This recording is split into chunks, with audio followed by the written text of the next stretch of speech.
Focus TV international breaking নিউজে আপনাদেরকে স্বাগতম।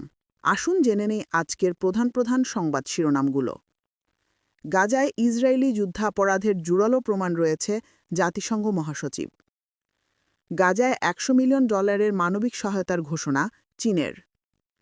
$2 বিলিয়ন রাশিয়া থেকে পারমাণবিক সাবমেরিন লিজ নেবে ভারত।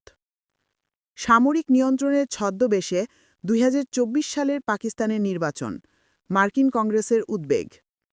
নাইজেরিয়ায় খ্রিস্টান নির্যাতনের অভিযোগে ভিসা নিষেধাজ্ঞা দেবে যুক্তরাষ্ট্র।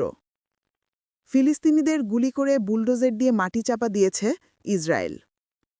40 বছর পর লেবানন ইসরায়েলের প্রথম সরাসরি বৈঠক।